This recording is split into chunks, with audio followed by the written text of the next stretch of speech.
neurotransmitters. So neurotransmitters, again, are released from the presynaptic neuron to cross the cleft to bind to the postsynaptic neuron.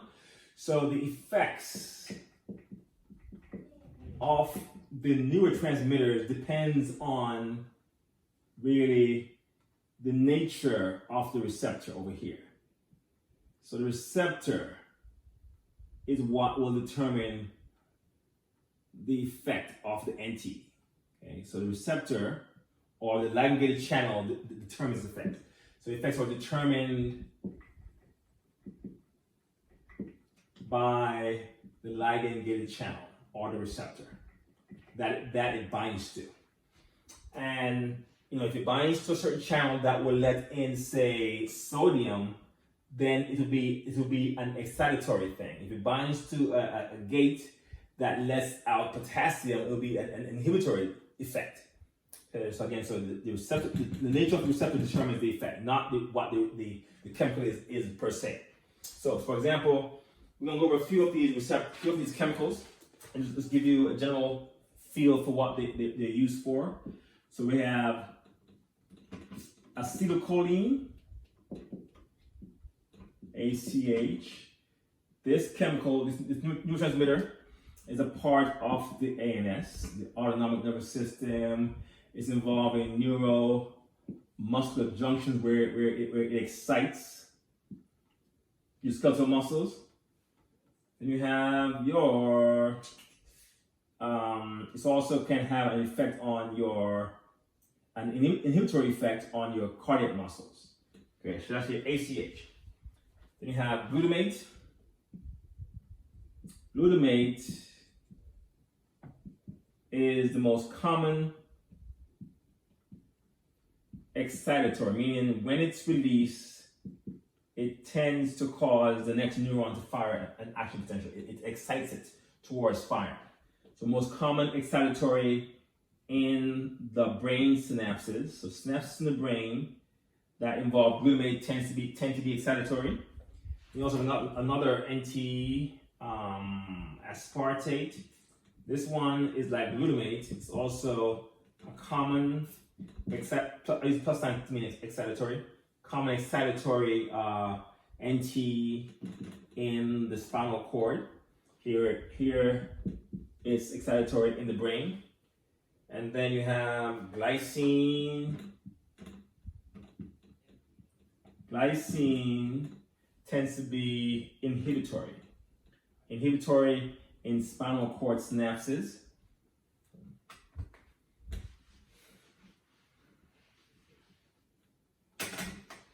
We have, what else we have here? Glycine, then GABA, stands for gamma aminobutyric acid, so it's called GABA for short.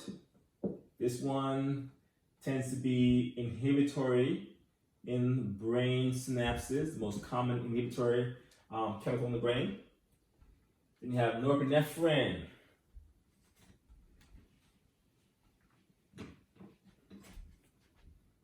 Okay, norepinephrine. This is what you call adrenaline or noradrenaline. Okay, it's involved again in ANS activities. It tends to be excitatory for the heart. It's what causes the heart to race or increase the heart rate for your cardiac muscle. Okay. And what else does any do? Okay, let's go for norepinephrine. You also have epinephrine. That's number 6. You also have epinephrine, which is a sister of norepinephrine.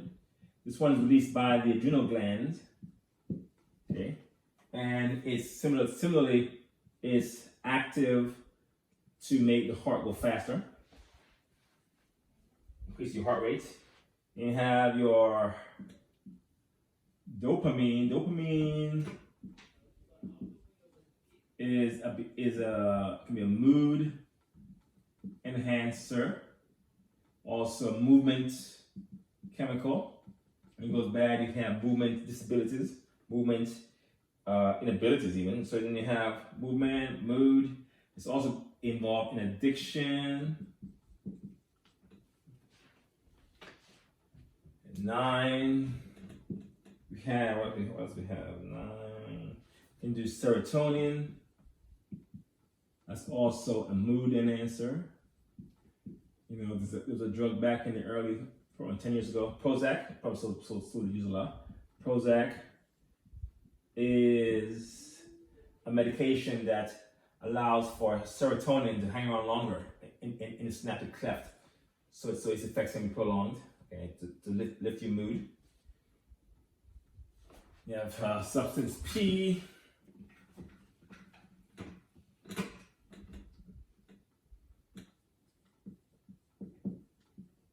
Substance P, which is involved in pain pathways.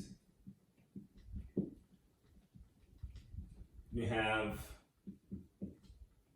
a chemical called enkephalin, enkephalins, and also endorphins are opioids. And the body makes its own opioids. These are the opioids the body makes. Okay, these are also called pain reducers or pain relievers. Okay, they can block your substance P pathway, for example. So pain can go up to your cortex where it's perceived. This is what many of the opioid epidemic now is linked to medication that mimic these things that are made of course, by Big Pharma. You have your CCK, which stands for cholecystokinin. This one is an appetite reducer. All right, so please note for me these 11 to 12 neurotransmitters, and know what their general effects are once they're released in their synapses. Okay, let me see where we are before I should pause here or not. No, let's finish it up. So let's look at the local potentials that's generated at the synapses. Remember, once the NT crosses the cleft to bind to the ligand-gated channel, it generates a local potential. Okay, so these local potentials are called postsynaptic potentials. So your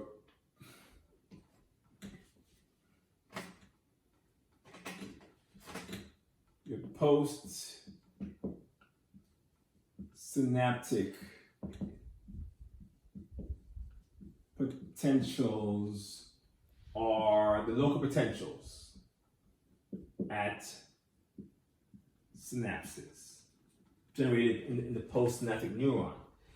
And so these synapses can be, so let's say for example, you know, that this is, if the synapses cause the MP to become more negative, so if it does this, here you are at negative 70, if a synapse causes the memory potential to become like this, right, more negative, then recover, this is called an IPSP, an inhibitory postsynaptic potential.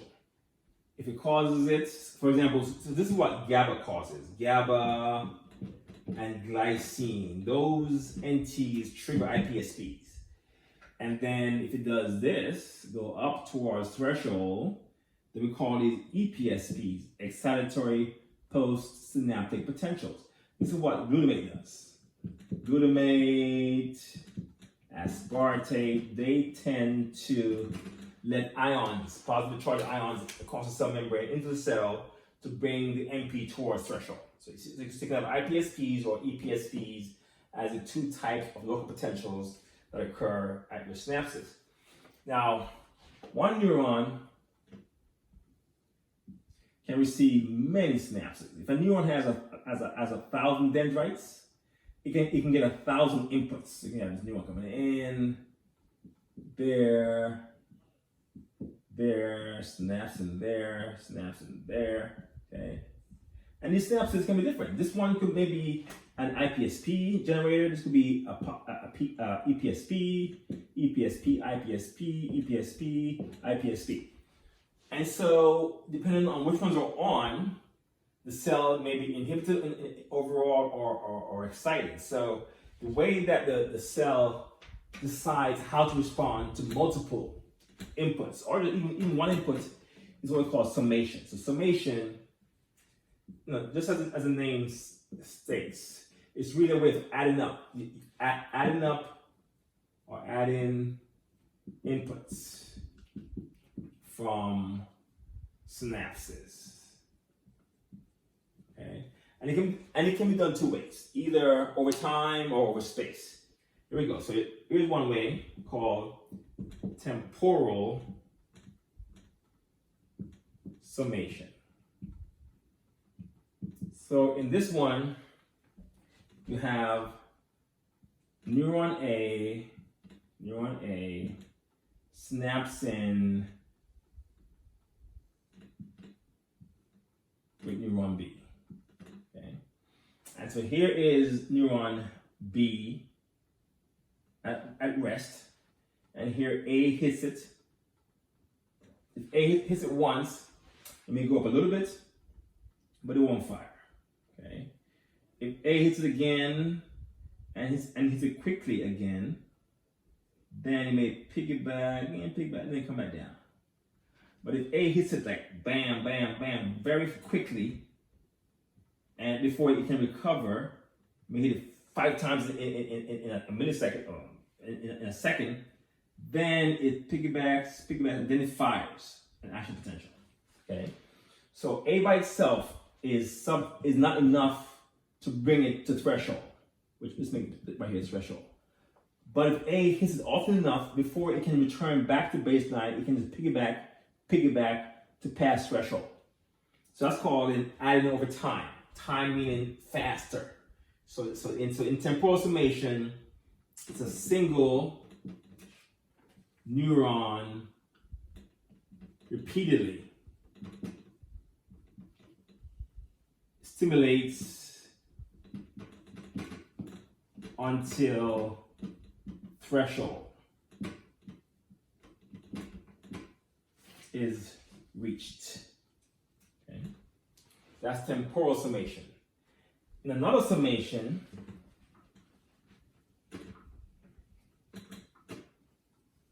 you may have, this one is called spatial summation, where it's one neuron, okay, getting inputs from A, inputs from B, okay, and so here we go. It's at rest, okay, at negative 70 millivolts, and then A hits it. He goes, it's not big enough. That's A. If B hits it, again, B is like, still not good enough. But if A and B hit at the same time, so A plus B, if they hit, you'll do this and fire. Okay? So that's called spatial summation, where multiple neurons simultaneously, at the same time, simultaneously bring neuron to threshold, to fire. All right, so if it's a single neuron, it can do it temporally. If you have multiple neurons hitting the one common neuron, they can summate spatially. Okay. All right, so that's summation. And then lastly, we'll look at how the nervous system identifies the nature of a stimulus in terms of what it is and how intense it is, okay? So it's called neural coding. How you can tell what it is. So in terms of quality, so quality of a stimulus, meaning is it smell versus touch versus pain? Let's see, each is called quality, a certain kind of stimulus. The way that the brain knows what the nature of the stimulus is in terms of what it is by the line. It's called labeled lines, where each pathway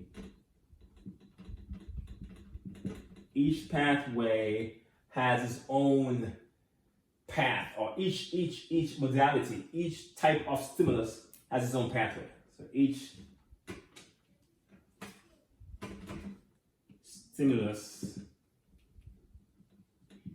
has a unique pathway through the nervous system. And so when that pathway is activated, the brain interprets that as being from a particular type of sensation. And then the way that the brain has the way the brain can code for how strong the stimulus is. So the stimulus intensity is coded by how fast the action potentials arrive. Okay, so for example, if this is, say, a neuron being subjected to, let's say the input is this big, then it may fire like this, bam, bam, bam, bam. That's how often it fires. If the input is this big, that same neuron will fire like this. A lot more action potentials in response to a bigger stimulus. So a light stimulus gives you less action potential over time. A bigger one gives you more. So that's called frequency coding. The more intense the stimulus is, the more action potentials you create over time versus a less intense stimulus. Okay, that's it for this topic.